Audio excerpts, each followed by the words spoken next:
Hey, what's going on? You know who it is. You know what it is. All right, you guys, peep gay. I was listening to Club Shay Shay and Shannon Sharp had Warren G on there, and I listened to this segment where Warren G basically talked about a situation where he dropped the ball and missed the opportunity with Prince. And in the grand scheme of thing, when it was all said and done, and he needed Prince, well, you know, the situation backfired. It kind of was like a little bit of a, oh well, kind of like a little parting shot, kind of like, okay, well, you didn't want to hear what I have to say, so therefore, here's a little message to you. But nevertheless, Warren G talked about, now Warren G is in his 50s now. He's in his mid 50s now, so you live and you learn. But he showed his immaturity, back in the day when basically he said that, he had an opportunity to meet with Prince, and he turned the meeting down for ridiculous reason. I will say it was ridiculous. He told Shannon Sharp he thought Prince might try to make a pass at him. Now, I have to say this. Prince has been gone for a while now. And while Prince was alive, you never got that type of vibe about Prince. Prince was a entertainer. And I think based off what's going on now, going on versus what was going on then, you just never heard Prince being tied to something like that. Everybody that ever came around Prince had nothing but good things to say about him. He's a low-key guy. He just always was a low-key guy. Prince wasn't one of them type of dudes that, walked around with a big circle. He stayed to himself.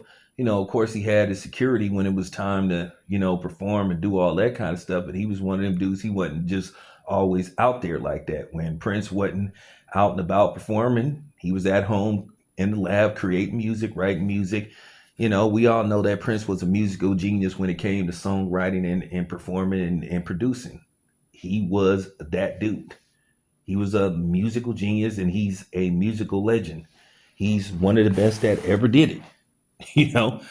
So getting back to Warren G, he felt that Prince might come at him in some kind of way. And as I said before, there's never been any stories of Prince being tied to that type of behavior. Call it what you want. And like I said, at this point, I wouldn't believe it if somebody came out trying to make those type of accusations. I wouldn't believe it. I would just consider it clout chasing. No proof whatsoever. I wouldn't believe him. I wouldn't believe him. And then in this day and age, AI and everything, I really wouldn't believe him. So, with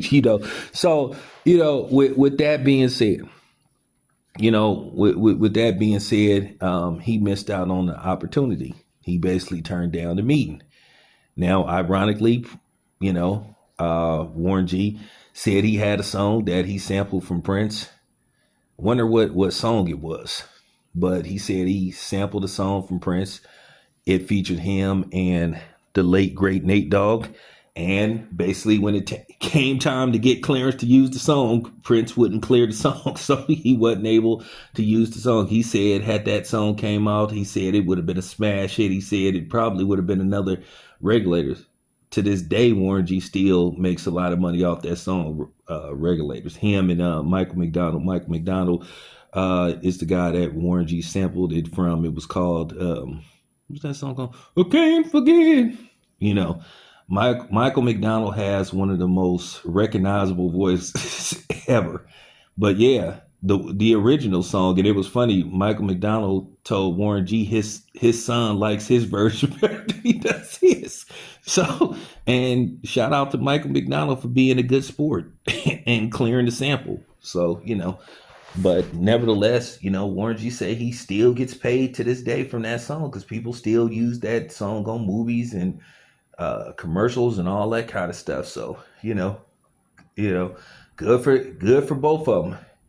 Cause Sting, he taxed Puffy. he taxed him. You know, Puffy got to pay Sting like $2,000 a day. So, and Sting, he taxed Juice World too. He taxed Juice World too. Said that Juice World said Sting took like 95% of of the publishing for the song. But anyway, let's get back to Warren G. So, that was just a learning curve for him, a missed opportunity. He said he eventually ended up meeting Prince, but of course the vibe wouldn't have been the same, and it wasn't the same as if he would have had to hear what Prince wanted to say when he requested a meet with him. Listen, if I'm an artist and Prince wants to talk to me, man, that's a no-brainer. That's a no-brainer. But it happens. He said he said he made a mistake. He missed out on it. He said he was young and immature. So shout out to Warren G. But I thought I would share this story with y'all. It just gave my interpretation. Yeah, sometimes when opportunity come your way, man, you got to jump on it, because it can take you places financially and take you places as far as life in general goes. Sometimes you just got to see what the person is talking about, especially if they can help you advance. So there you have it. This your boy Town Biz. I'm out.